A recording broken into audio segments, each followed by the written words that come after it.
एक बार फिर आप सबके सामने लाइव आने का प्रयास कर रही हूँ।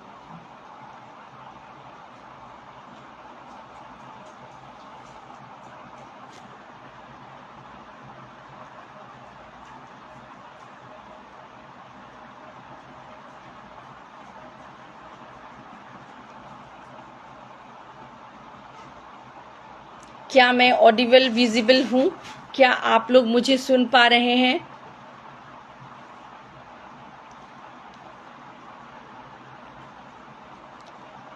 नेटवर्क की बहुत ज़्यादा प्रॉब्लम है, इसीलिए तीसरी बार मैं लाइव आने का प्रयास कर रही हूँ। अगर अभी भी नहीं हुआ तो मैं प्रयास करूँगी कि कल सवेरे ही लाइव आऊँ, क्योंकि ये मैटर इतना सेंसिटिव है। मैं चाह रही हूँ कि आज कितनी भी देर हो मैं इस विषय को आप सबके सामने रखूँ। ये विषय ऐसा है कि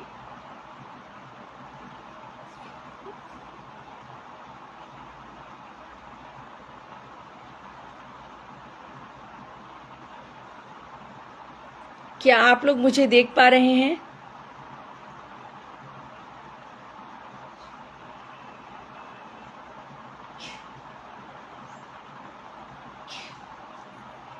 क्योंकि जनजाति समाज के लिए एक बहुत ही आज दुख का दिन है। जनजाति समाज के लिए एक बहुत कठिन घड़ी है, क्योंकि जनजाति समाज के नाम पर राजनीति हो रही है। मुझे लगता है मैं विजिबल हूँ, ऑडिबल भी हूँ। अगर बीच में लाइव में कोई दिक्कत आती है तो मैं कल इस विषय को ज़रूर रखूँगी, क्योंकि ये विषय पूरे देश के जनजाति को जानना चाहिए और ऊपर बैठे आला कमान को भी जानना चाहिए कि जिन जनजाति जनप्रतिनिधियों को आपने, जिनके हाथों में आपने जनजाति समाज की बागडोर दे रखी है, क्या वो उनके हाथों सुरक्षित है? मैंने अभी पिछला लाइव अगर आप देखेंगे, मेरे ख्याल से हफ्ते 10 दिन पहले पिछले लाइव में मैंने ये आप लोगों को बताया था कि जनजाति जनप्रतिनिधियों की सामाजिक भूमिका क्या होनी चाहिए, और उस विषय में मैंने बहुत लंबी चर्चा की थी कि ऐसे तो जनजाति के उत्थान के लिए जनजाति के विषय में बहुत सारी बातें होती है। जनजाति मंत्रालय है और एक विंग है, एसटी मोर्चा करके है, और कई लोग हैं, कई जनजाति सामाजिक कार्यकर्ता हैं जो लोग जनजाति समाज के विषय में सोचते हैं, जनजाति समाज के विषय में कहते हैं कि हम जनजाति विषयों में काम करते हैं, जनजातियों के ऊपर हो रहे अन्याय अत्याचारों पे काम करते हैं। लेकिन मुझे ये समझ में नहीं आता है कि अगर ये काम हो रहा है तो दिखाई क्यों नहीं दे रहा है। पिछले दिनों मैंने वो जो बात मैंने रखी थी कि जनजातीय जनप्रतिनिधियों की भूमिका क्या होनी चाहिए, वो उस विषय पे आऊंगी। लेकिन आज जिस विषय पे मैं लाइव आई हूं उस विषय में आपको बता दूं, पूरे देश के जनजातियों के और झारखंड के जनजातियों को भी जनजाति के लिए एक बहुत ही दुख का विषय है। आज जो विषय लेके आई हूं बहुत ही दुखद बात है जो मैं आपके सामने रखने जा रही हूं। ये मामला है बोकारो का। राधे राधे संदीप जी, जय श्री राम उज्जवल जी। ये मामला बोकारो से है। बोकारो में कुछ गैर जनजाति लोग, वो भी एक प्रशासन से जुड़ा एक व्यक्ति जो कि गैर जनजाति समाज से बिलोंग करता है, वो हमारे जनजाति समाज संथाल लोगों की जमीन को कब्जा करने का प्रयास कर रहा था। उनका नाम बता दूं, सिपाही सुखबिंदर सिंह जी बोकारो से हैं। वो हमारे कुछ संथाल भाइयों की जमीन को कब्जा करने का प्रयास कर रहे थे और फोर्सिबली उसको अपने कब्जे में लेने के लिए, घेराबंदी करने के लिए वो आ रहे थे अपने कुछ गुंडों को लेकर। लेकिन जब हमारे जनजाति भाइयों ने, हमारे संथाल भाइयों ने उनको रोकने का प्रयास किया, कोई भी करेगा। मैं आप लोगों से पूछना चाहती हूं कि आपकी जो जमीन है, उस जमीन को अगर कोई फोर्सिबली गैर कानूनी तरीके से लूटने आए तो क्या आप चुपचाप बैठकर तमाशा देखेंगे? क्या अपनी जमीन और अपनी हक की चीजों के लिए आवाज उठाना गैरकानूनी है, अन्याय है? तो मैं बता दूं कि हमारे सुरेश मुर्मू जी और धनंजय मुर्मू जी के साथ कई आदिवासियों ने उनको रोकने का प्रयास किया, और बोकारो के ही एक सिपाही है सुखविंदर सिंह जी, उन्होंने हमारे इन संथाल भाइयों को बेरहमी से मारा, बेरहमी से इनकी पिटाई की गई, और एक दिन पूर्व सुरेश मुर्मू जी की मृत्यु हो गई, और धनंजय मुर्मू जी अब भी अस्पताल में अपना इलाज करा रहे हैं, सीरियस हैं।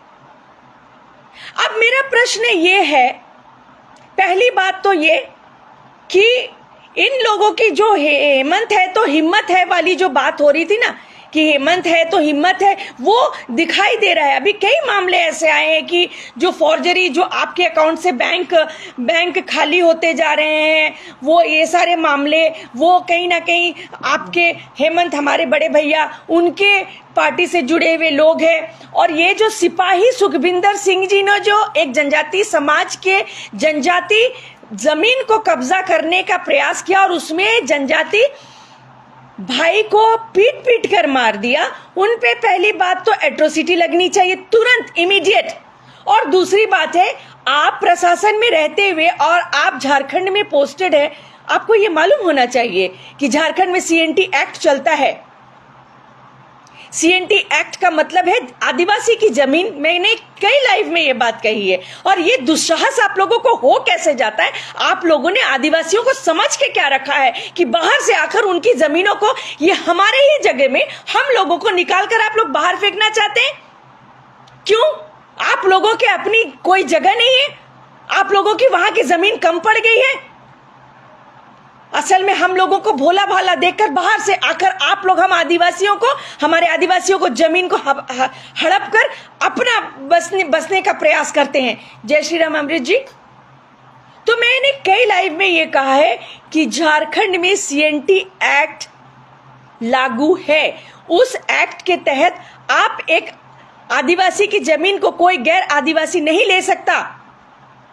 आदिवासी की जमीन को एक आदिवासी ही खरीद सकता है, और वो भी वो आदिवासी जो उसी थाना क्षेत्र का हो। जैसे मैं खूंटी से हूं, तो मैं अगर कोई जमीन बेच रही हूं अपनी, तो मेरी जमीन को खूंटी के उसी थाना क्षेत्र का कोई व्यक्ति ले सकता है, ना कि कहीं से बोकारो से आकर, धनबाद से आकर, इधर से आकर, उधर से आकर ले सकता है। फिर ऐसी प्रयास क्यों हो रही है? और मुखिया हमारे आदिवासी होने के बावजूद भी आदिवासियों के साथ में इतना अत्याचार क्यों? हंसी आती है मुझे उन लोगों पर जो हर बात में राजनीति ढूंढते हैं। आज कुछ लोग भगवान बिरसा मुंडा के सामने में धरना पर बैठे थे। क्यों? क्योंकि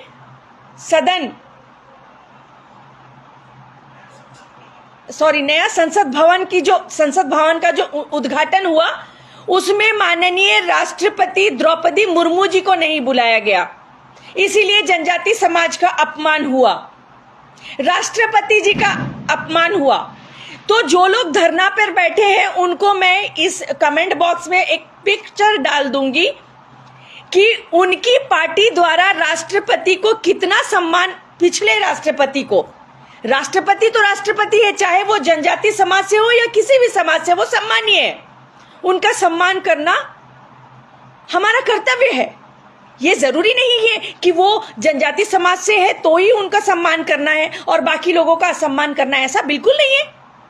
तो आज कुछ लोग धरना पर बैठे थे यहाँ पर कि आदिवासी नेता को आदिवासी समाज से है, इसीलिए द्रौपदी मुर्मू जी को वहां पे नहीं बुलाया जा सकता, फलाने लोग शामिल हो सकते, फलाने लोग शामिल हो सकते, द्रौपदी मुर्मू जी शामिल नहीं हो सकती क्योंकि वो आदिवासी है। आप लोगों को शर्म कैसे नहीं आती? आदिवासी के विषय में बात करते हैं तो आज मैं बोलती हूँ आप लोग धरना दीजिए, लेकिन ऐसी चीजों पर जिसमें समाज को कोई फायदा हो। उसमें जितने लोग बैठे थे, कितने लोग आदिवासी थे जो आदिवासी मुद्दे पे बात कर रहे हैं। और वही धरना पर बैठे लोगों पर अगर कोई मेरी ये लाइव देखे तो उनसे ये कहना चाहूंगी कि कल फिर से धरना पर बैठिए, क्योंकि बोकारो में एक आदिवासी व्यक्ति को एक गैर जो है आदिवासी व्यक्ति पीट कर उनको मार दिया गया। उनको न्याय मिलना चाहिए। ऐसी विषयों पर आप लाइव नहीं जाएंगे, धरना पर नहीं बैठेंगे, बात नहीं करेंगे। आप लोगों को तो बचकानी चीजें चाहिए। आप लोगों को चाहिए कि इनको नहीं बुलाया, उनको नहीं बुलाया तो क्या हुआ, उनके पास कई काम है।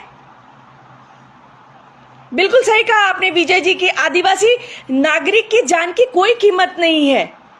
आदिवासी नाम से सिर्फ और सिर्फ राजनीति हो रही है।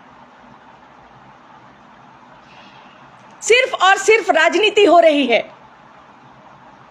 कहीं भी देखिए आदिवासी नाम पर, मैंने अभी जो भी जिस भी दायित्व में है वो भी राजनीति है। मैं नहीं बोल रही हूं, मैं किसी के सपोर्ट में यहां नहीं हूं। मैं जो धरना पे बैठे उन लोगों से मैं ये कहना चाहती हूं कि जो ये सुरेश मुर्मू जी की मृत्यु हो गई, इनको न्याय दिलाने के लिए आप कब धरना पर बैठेंगे? अगर द्रौपदी मुर्मू जी वहां उद्घाटन पे नहीं गई तो कौन सा महाभारत अशुद्ध हो गया? कौन सा ऐसा बहुत बड़ा ये तूफान मच गया या ऐसी बड़ी प्रॉब्लम आ गई? उनको कई काम है।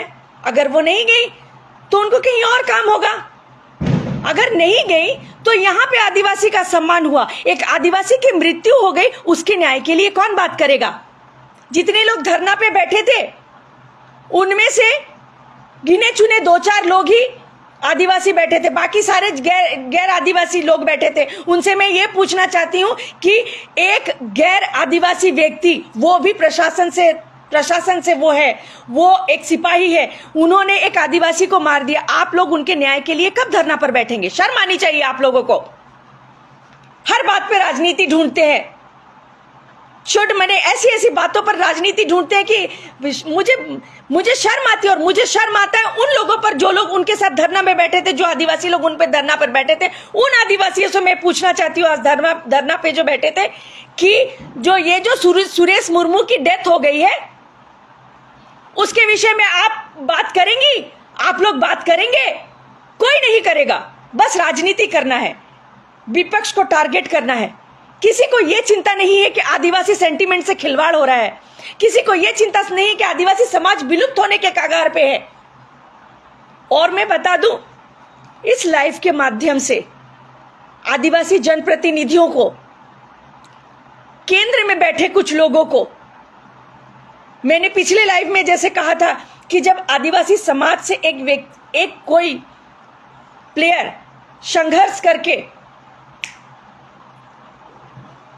संघर्ष करके किसी मुकाम तक पहुंचता है, कुछ सफलता को हासिल करता है,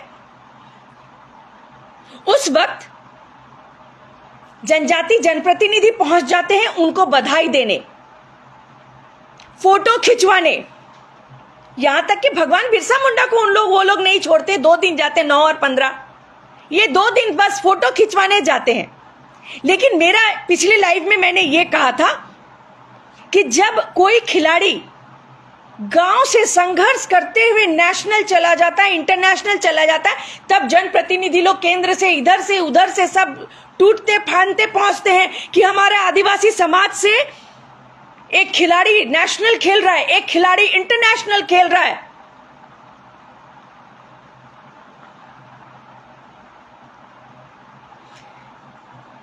इस विषय पे भी बात करूंगी अमृत जी। यही सारे विषय मुझे आज रखनी है। और मुझे मालूम है उन आदिवासी, उन जनजाति जनप्रतिनिधियों को शर्म नहीं आएगी, क्योंकि उनको सिर्फ पावर, पोजीशन, कुर्सी, यही सबसे लेना देना है। जनजाति समाज की जरूरत उनको कब है? जब टिकट मिलना है, जब उस रिजर्व सीट से उनको टिकट चाहिए, तब सिर्फ उनको जनजाति समाज की जरूरत है। तो मैं ये कह रही हूं कि गांव से जब एक व्यक्ति, हमारे जनजाति गांव, ट्राइबल गांव बहुत ही पिछड़े हैं, जनजाति मंत्रालय से करोड़ों रुपए निकलते हैं, लेकिन अब भी हमारे गांव वैसे ही है। ना बिजली की सुविधा है, ना पानी की सुविधा, ना चिकित्सा, ना कुछ भी नहीं, अशिक्षा सब कुछ है। लेकिन वहां से अगर कोई लड़की या फिर एक लड़का खिलाड़ी हॉकी, फुटबॉल, तीरंदाजी, इनसे अगर बहुत संघर्षों के बाद नेशनल इंटरनेशनल खेलता है, तब हमारे दिल्ली से लोग आ जाते हैं फोटो खिंचवाने, बधाई देने कि भाई हमारे जनजाति समाज से लड़कियों ने 12वीं में उत्तीर्ण किया है, टॉप किया है, उनको हम शुभकामना देने आ रहे हैं। किसी ने क्रिकेट में नेशनल खेला है, इंटरनेशनल खेला है, आदिवासी है हमारा, तब उनको बधाई देने, फूल माला देकर, गुलदस्ता देकर फोटो खिंचवाने। लेकिन जब किसी के घर में, किसी जनजाति समाज के घर में अन्याय होता है, तब जनप्रतिनिधि लोग पता नहीं किस बिल में जाकर छुप जाते हैं। किस बात का भय है आपको? किस लिए आप नहीं निकलना चाहते हैं? आपको आप कभी अकेले में बैठिएगा और सोचिएगा कि जिस जनजाति नाम से आप लोग अपने घर को, आपके कई पीढ़ियों को सुरक्षित कर रहे हैं, मेरा मतलब आप लोग समझ रहे हैं इन जनप्रतिनिधियों को मैं क्या बोल रही हूं? कि जिस जनजाति नाम का इस्तेमाल करके, यूज करके आप लोगों ने पावर, पोजीशन, दौलत हासिल करके अपने कई पीढ़ियों को सुरक्षित किया है, वो जनजाति समाज आज कहां है? रूपा तिर्की जी की मृत्यु को आत्महत्या कह दिया गया। उस समय कितने जनप्रतिनिधि थे जो आकर रूपा तिर्की के परिवार के साथ में खड़े हुए? संध्या तोपनो को गौ तस्करों ने घसीट कर मार डाला। कितने जनजाति मंत्री, कितने जनजाति जनप्रतिनिधि उनके परिवार के साथ में आकर खड़े हुए? हमारी कई बच्चियां, रूबिका जो वहां उनको टुकड़ों में काटकर कुत्तों को खिला दिया गया, उनके परिवार के साथ कितने लोग आकर खड़े हुए? यहां पर पल्स पोलियो हॉस्पिटल, जो एक मुंडा के पल्स हॉस्पिटल,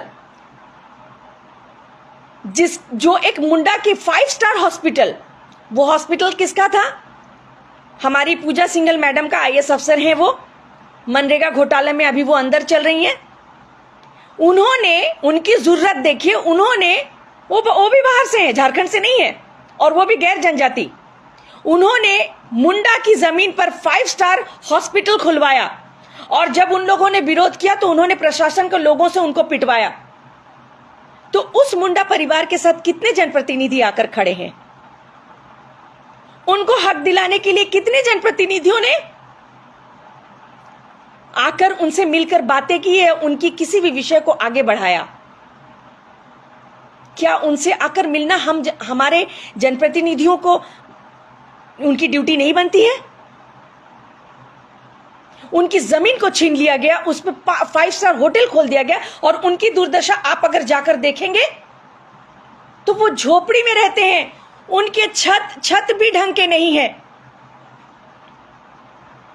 फोटो खिंचवाने के समय आप लोग आ जाते हैं, बड़े बड़े जनप्रतिनिधियों को बुलाने के लिए करोड़ों पैसे खर्च होते हैं। मुझे दुख होता है ये देखकर, और ये सोचने वाली बात है कि मंत्रियों को, बड़े बड़े नेताओं को आने के लिए, उनके लिए लाखों करोड़ों रुपए खर्च किए गए इस बार। लेकिन जनजाति समाज आज भी कहीं ना कहीं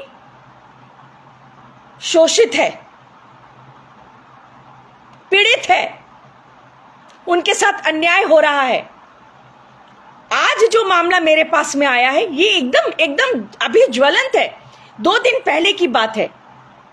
सुरेश मुर्मू जी को एक गैर जनजाति समाज के एक सिपाही सुखविंदर सिंह ने मार दिया, पीट कर अपने गुंडों से पिटवाया, और उनकी मृत्यु हो गई। अब मैं ये देखना चाहूंगी कि कितने जनप्रतिनिधि हैं जो उनके परिवार के साथ में जाकर खड़े होंगे। जब यहाँ एक गौ तस्कर के यहाँ पर छापा, हमारे लोगों ने, हमारे कुछ ऑनेस्ट पुलिस ऑफिसर लोग छापा मारने गए थे, और वहां पर एक बुजुर्ग की मृत्यु हो गई थी, तो कई नेता मंत्री आ गए थे, साड़ी खरीदने वाले नेता मंत्री, कि भाई उनके परिवार से एक की नौकरी होनी चाहिए, जो कि बिल्कुल गैर कानूनी है, बिल्कुल बेकार की बात है। अगर कहीं छापा मारने जाते हैं तो वहां ये नहीं कहते कि नॉक नॉक हम छापा मारने आए, और जिनके यहाँ छापा मारने जाएंगे वो बोलेंगे आइए बैठिए चाय पीजिए, हम जिनको ले जाना चाहते हैं उनको बुला देते हैं। ऐसा होता है क्या? पॉसिबली ही होता है। वहां पे लोगों ने कुछ साड़ी खरीदने वाले मतलब हमारे नेतागण जो साड़ी खरीदने में बहुत माहिर है, हजारों की साड़ियां खरीदते हैं, वो लाखों की, हजारों की नहीं, लाखों रुपए की साड़ी खरीदने वो कलकत्ता जाते हैं। कलकत्ता में साड़ी अच्छे मिलती है, ये तो मुझे मालूम है, बंगाली साड़ीज अच्छी भी होती है। वो साड़ी खरीदने जाते हैं, वो वैसे नेता पहुंच जाते हैं कि भाई वहां पे नौकरी होनी चाहिए परिवार। मैंने एक जो क्रिमिनल है उनके वहां पे छापा मारने गए हैं, वहां कोई घटना हो गई है, उस घटना को ये करके कि नहीं उनके घर वालों को नौकरी मिलनी चाहिए। तो यहाँ पे तो सुरेश मुर्मू जी के घर वाले घर में किसी जो भी सुरेश मुर्मू के घर में है, उनके घर में जो भी एलिजिबल है उनको नौकरी मिलनी चाहिए, लेकिन है कोई?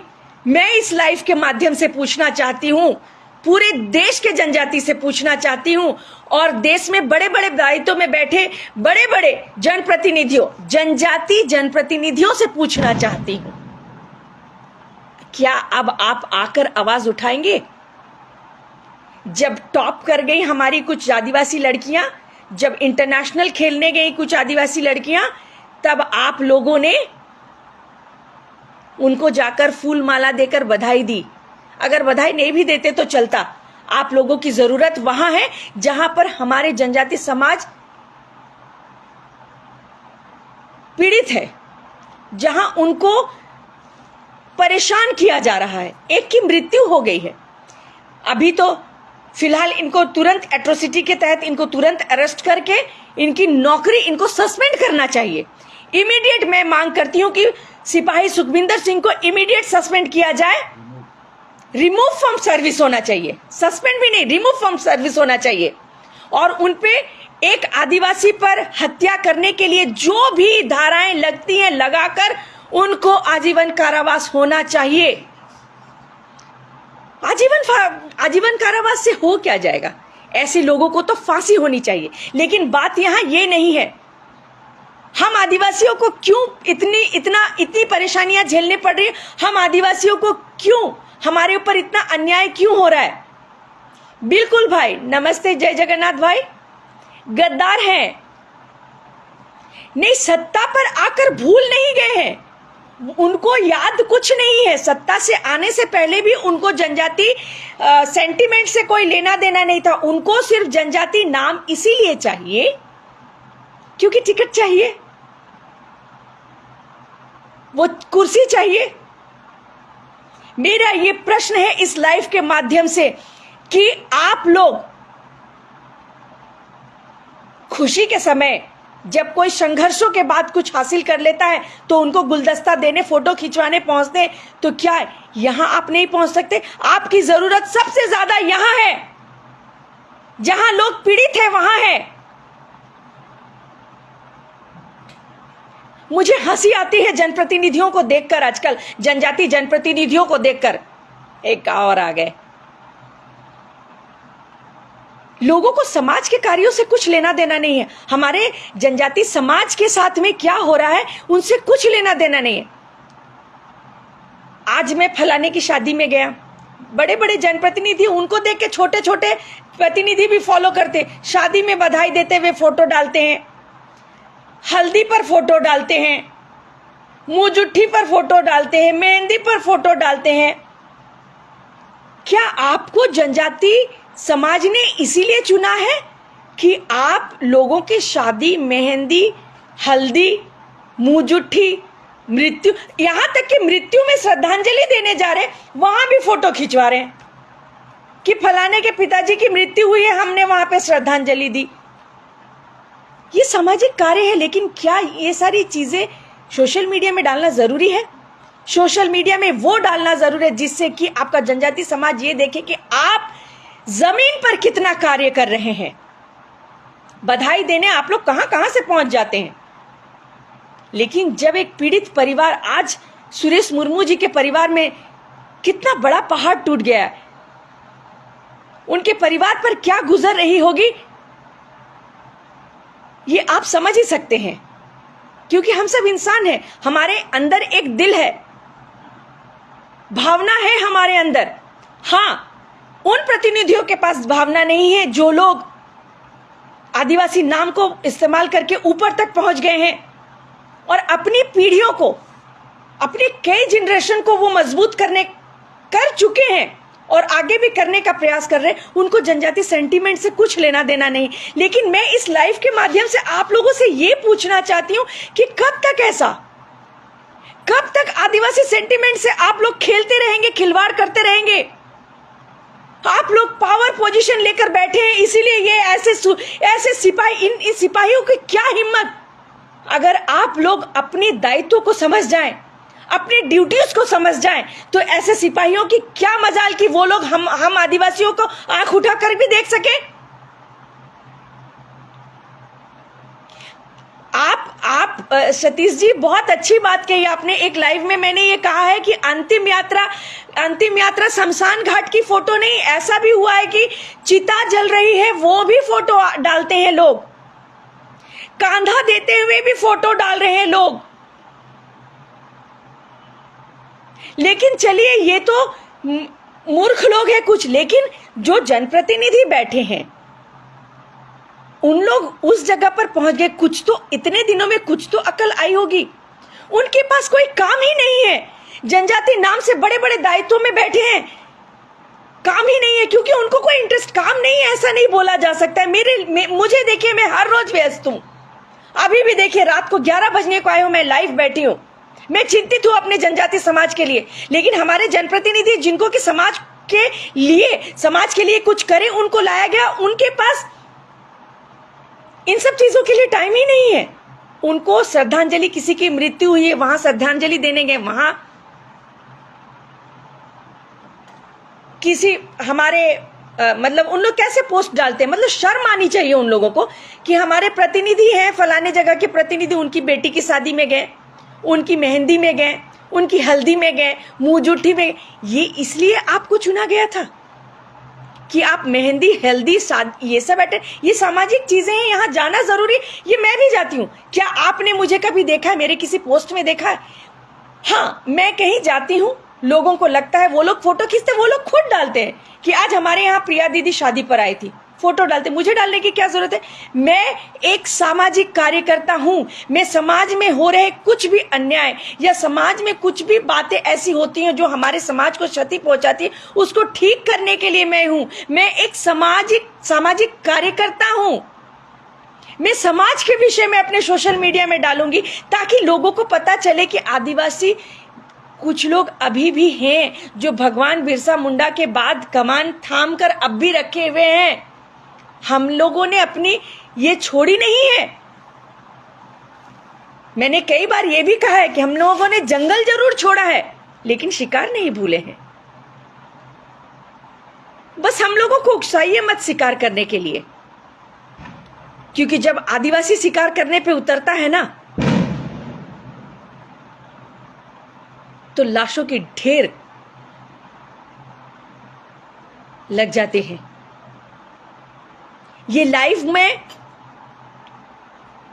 उन जनजाति प्रतिनिधियों के लिए आई हूं और आप सबसे निवेदन करती हूं कि इस लाइव को ज्यादा से ज्यादा शेयर करें, देश भर के आदिवासी शेयर करें, ताकि ऊपर आला कमान में जो बैठे लोग इस बात को सोचते हैं ना कि हम आदिवासियों को आगे बढ़ा रहे हैं, आदिवासियों को बड़े बड़े पदों पर बैठा रहे हैं, आदिवासी समाज, आप लोग जरूर बड़े बड़े पदों में आदिवासियों को बैठा रहे, लेकिन क्या कभी आप लोगों ने ये जानने का प्रयास किया कि वो बड़े बड़े चेहरे उन आदिवासी चेहरे तक, माने जमीनी स्तर तक, लोगों तक पहुंच रहे हैं कि नहीं?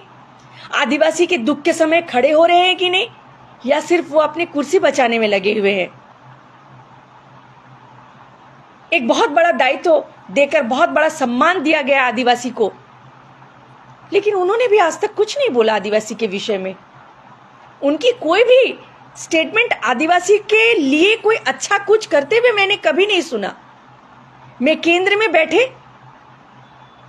जितने भी आका लोग बैठे हैं, उन लोगों से निवेदन करना चाहती हूं कि आप जनजाति चेहरे, खास करके झारखंड में जो जनजाति बड़े बड़े चेहरों को आप लोगों ने चुनकर बिठाया हुआ है कि जनजाति समाज के उत्थान के लिए, क्या वो कर पा रहे हैं? तो मैं तो ये कहूंगी कि नहीं, वो सिर्फ झारखंड को फोटो खिंचवाने का जगह समझ लिए। मानती हूँ झारखंड एक बहुत खूबसूरत जगह है, लोग यहाँ फोटो खिंचवाने आते हैं, लेकिन जनजाति जनप्रतिनिधियों के लिए नहीं है ये। उनको जो भी बड़े बड़े दायित्व दिए गए हैं जनजाति के उत्थान के लिए दिए गए हैं। और फिर से एक बार कहती हूं, करोड़ों रुपए जनजाति मंत्रालय से जो निकलते हैं वो कहां जाते हैं? क्योंकि मैं तो गांव गांव घूमती हूं, आज भी गांव में अशिक्षा, बीमारी, बिजली, पानी कुछ नहीं है। तो फिर जो फंड निकल कर आता है जनजाति मंत्रालय से, वो फंड जाता कहां है? क्या वो फंड किसी के पीढ़ियों को स्ट्रांग करने में काम आ रहा है? ये सोचने वाली बात है। बड़े बड़े पॉपुलर जनप्रतिनिधियां हैं जनजाति समाज के नाम से हैं वो लोग, लेकिन मैं ये जानना चाहूंगी, कई मामले, रूपा तिर्की मामले में कितने जनप्रतिनिधियों ने आवाज उठाई? संध्या तोपनो के मामले में कितने जनप्रतिनिधियों ने आवाज उठाई? भगवान बिरसा मुंडा के जो वंशज है वो बदहाली के जीवन जी रहे हैं। हर विधायक सांसद के पास में एक पेट्रोल पंप है। क्या भगवान बिरसा मुंडा के वंशज के पास में कोई पेट्रोल पंप है? उन लोग खलासी नौकरी, चपरासी की नौकरी कर रहे हैं, सब्जियों को बेचकर अपना जीवन यापन कर रहे हैं, अपनी पढ़ाई पूरी कर रहे हैं। मुंडा की जमीन पर एक IAS मैडम ने 5 स्टार हॉस्पिटल खड़ा कर दिया। उस मुंडा परिवार के साथ में कितने जनप्रतिनिधि खड़े हैं? अभी जो सुरेश मुर्मू जी की बोकारो में डेथ हुई है, उसके लिए कितने जनप्रतिनिधि खड़े होंगे? और आज जो रांची पर धरना पर कुछ गैर जनजाति लोग, हमारे कुछ आदिवासी लोगों को लेकर बैठे थे, उन लोगों से मैं ये पूछना चाहती हूं कि द्रौपदी मुर्मू जी नहीं गई तो आप लोगों ने बहुत हो हल्ला किया, फोटो खिंचवाए और बहुत आपको सम्मान में लगा कि भाई एक आदिवासी का अपमान हुआ है। तो मैं आपसे बोलना चाहती हूं कि एक आदिवासी की मृत्यु हुई है, मृत्यु नहीं कहूंगी, हत्या हुई है, और वो भी एक गैर जनजाति सिपाही सुखविंदर सिंह ने की है। उसके लिए आप लोग क्या एक्शन लेंगे? कब धरना पर बैठेंगे? कितना न्याय के लिए, कितनी दूर, कितना उनको न्याय दिला पाएंगे? ये मैं देखना जरूर चाहूंगी। सिर्फ फोटो खिंचवाने के लिए राजनीति मत कीजिए। जितने भी धरने पर बैठ जाइए आप लोग कि द्रौपदी मुर्मू जी को नहीं बुलाया, इसको नहीं बुलाया, उसको बुलाया, कुछ होने जाने वाला नहीं है। आप लोग जिनके लिए उछल कूद कर रहे, वो लोग अब वापस केंद्र में आने वाले हैं नहीं। अगर जनजाति विषयों को लेकर सीरियसली आप लोग सोचते हैं तो ऐसे विषयों पर बात करें जिसमें समाज को कोई फायदा हो। और उन जनजाति प्रतिनिधियों को भी बोलना चाहूंगी और बड़े बैठे महामहिमों से भी बोलना चाहूंगी कि आप लोग आदिवासी हैं, इसीलिए इतने बड़े बड़े दायित्वों पर है। आप लोग आदिवासी परिवार में आप लोगों का जन्म हुआ है, इसीलिए आप लोग आदिवासी कहलाते हैं। तो फिर आदिवासी के लिए सेंटिमेंट आप लोगों का खत्म क्यों हो गया है? कुर्सी है आपकी, कोई आपकी कुर्सी नहीं ले जाएगा। आप अच्छा काम करेंगे तो आगे कई साल आप आएंगे, लेकिन एक जनजाति समाज के होने के बावजूद, एक जनजाति समाज में जन्म लेने के बाद भी अगर आप जनजाति सेंटिमेंट्स को नहीं समझते हैं तो आप जनजाति हो ही नहीं सकते हैं। आपकी डीएनए की चेक होनी चाहिए, आपकी डीएनए की जांच होनी चाहिए कि आप आदिवासी हैं कि नहीं। एक आदिवासी होकर अगर आपको आदिवासी के सेंटिमेंट पे दर्द नहीं होता, आपको आदिवासी के सेंटिमेंट से कुछ लेना देना नहीं है, तो मैं आपसे कहती हूं और लोगों से भी कहना चाहती हूं जो ऊपर बैठे हैं कि इनके डीएनए की जांच होनी चाहिए। जो आदिवासी होकर भी आदिवासी के दर्द में उनको दर्द नहीं होता। और उन कुछ आदिवासियों से भी मैं कहना चाहूंगी जो लोग खुद को आदिवासी साबित करना चाह रहे हैं, वो कुछ दिनों से ये कह रहे हैं कि हम भी आदिवासी हैं, उनसे भी जानना चाहूंगी इस लाइव के माध्यम से कि चलिए, आपसे तो आपका हक छीन लिया गया, अगर वो जेन्युइन है तो आपको आप आदिवासी में आना चाहते हैं आपको ले लिया जाएगा। तो आपसे ये पूछना चाहती हूँ, आपके भी कुछ बड़े बड़े नेता लायन और पता नहीं क्या क्या खड़े हो गए, उन लोगों से मैं पूछना चाहती हूँ कि आप खुद को आदिवासी साबित कर रहे हैं, उसके लिए संघर्ष कर रहे हैं। हो सकता है आप आदिवासी में आपको शामिल कर लिया जाए। तो अगर आप सच में आदिवासी हैं और आपके डीएनए में आदिवासी है तो आदिवासी पे हो रहे अत्याचारों पर भी आवाज उठाइए। सिर्फ आदिवासी फैसिलिटी लेने के लिए हो हल्ला मत कीजिए, आदिवासी में शामिल होने के लिए हो हल्ला मत कीजिए। आदिवासी पर जो अत्याचार हो रहा है, अभी बड़े बड़े कुछ नेता हैं जो आदिवासी में आने के लिए बहुत शोर शराबा कर रहे हैं, उनसे कहना चाहूंगी कि बोकारो के मामले पर भी कुछ बात करें। क्योंकि आप, अगर आपके पूर्वज आदिवासी थे और आप लोग आदिवासी थे, तो एक आदिवासी के सेंटिमेंट पे आपका दिल भी दुखना चाहिए। सिर्फ किसी फैसिलिटी को पाने के लिए और किसी व्यक्तिगत स्वार्थ को पाने के लिए आदिवासी में घुसने का प्रयास इसी से दिख जाता है जब आप आदिवासी के साथ खड़े नहीं होते। तो मैं इस लाइफ के माध्यम से आप सबसे निवेदन करूंगी, पूरे देश के आदिवासियों से निवेदन करूंगी कि ऐसे जनप्रतिनिधियों की, ऐसे जनजाति आदिवासी जनप्रतिनिधियों का हमें बहिष्कार करना है जो आदिवासी के नाम पर बड़े बड़े दायित्व पर बैठे हुए हैं और आदिवासी के सेंटिमेंट से खिलवाड़ कर रहे हैं। उन लोगों का हमें बहिष्कार करना है। वो लोग जो हमारे भावनाओं से खेल रहे हैं, हम कोई खेलने की वस्तु नहीं है, ना ही हम लोग उनके पीढ़ियों को मजबूत करने के लिए यहाँ है। हमें अपने जनजाति समाज को बचाने के लिए, हमें अपने अस्तित्व को बचाने के लिए ऐसे बहरूपिये, भेड़िए और इस तरह के जनजातीय जनप्रतिनिधियों